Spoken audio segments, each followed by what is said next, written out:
पौराणिक काल की वो 5 दिव्य कन्याएं जिन्हें मिला आजीवन अविवाहित रहने का वरदान, संतान होने पर रही कुंवारी। पंचकन्या कौन है, क्या है उनकी गाथा? यूं तो भारत में हजारों ऐसी महिलाएं हुई हैं जिनकी पतिव्रता पालन की मिसाल दी जाती है, लेकिन उनमें से भी कुछ ऐसी हैं जो इतिहास का अमिट हिस्सा बन चुकी हैं। हिंदू इतिहास अनुसार इस संसार में 5 सती हुई है, जो क्रमशः इस प्रकार हैं: अहल्या, द्रौपदी, तारा, कुंती, मंदोदरी तथा पंचकन्या स्मृतं नित्यं महापातकनाशम, अर्थात अहिल्या ऋषि गौतम की पत्नी, द्रौपदी पांडवों की पत्नी, तारा वानरराज बाली की पत्नी, कुंती पांडु की पत्नी तथा मंदोदरी रावण की पत्नी। इन 5 कन्याओं का प्रतिदिन स्मरण करने से सारे पाप धुल जाते हैं। ये 5 स्त्रियां विवाहिता होने पर भी कन्याओं के समान ही पवित्र मानी गई है। 1. अहिल्या। देवी अहिल्या की कथा का वर्णन वाल्मीकि रामायण के बालकांड में मिलता है। अहिल्या अत्यंत ही सुंदर, सुशील और पतिव्रता नारी थीं। उनका विवाह ऋषि गौतम से हुआ था। दोनों ही वन में रहकर तपस्या और ध्यान करते थे।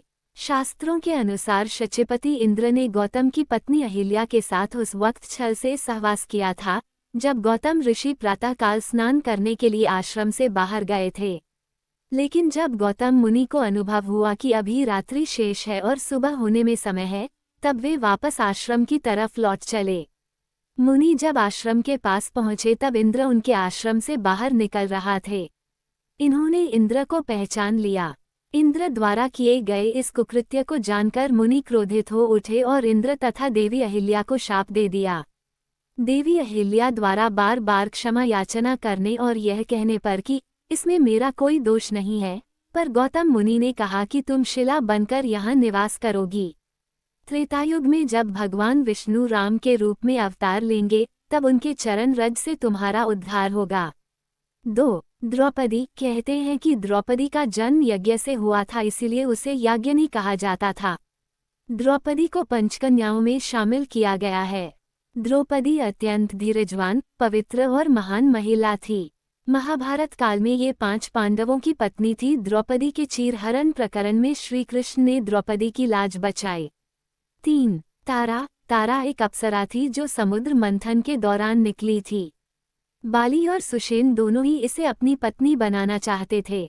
उस वक्त निर्णय हुआ कि जो तारा के वामांग में खड़ा है वो उसका पति और जो दाहिने हाथ की ओर खड़ा है वह उसका पिता होगा। इस तरह बाली का विवाह तारा से हो गया। बाली के वध के बाद उसकी पत्नी तारा को बहुत दुख हुआ। तारा एक अप्सरा थी। बाली को कुछ छल से मारा गया। ये जानकर उनकी पत्नी तारा ने श्रीराम को कोसा और उन्हें एक श्राप दिया। श्राप के अनुसार भगवान राम अपनी पत्नी सीता को पाने के बाद जल्द ही खो देंगे। उसने ये भी कहा कि अगले जन्म में उनकी मृत्यु उसी के पति बाली द्वारा हो जाएगी। अगले जन्म में भगवान विष्णु ने श्रीकृष्ण के रूप में जन्म लिया था और उनके इस अवतार का अंत एक शिकारी भील जरा, जो कि बाली का ही दूसरा जन्म था, द्वारा किया गया था। 4. कुंती। यदुवंशी राजा शूरसेन की पृथा नामक कन्या और वसुदेव नामक एक पुत्र था। पृथा नामक कन्या को राजा शूरसेन ने अपनी बुआ के संतानहीन लड़के कुतिभोज को गोद दे दिया।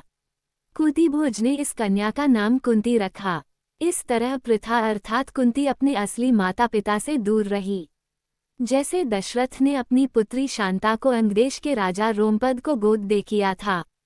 कुंती अपने महल में आए महात्माओं की सेवा करती थी। एक बार वहां ऋषि दुर्वासा भी पधारे।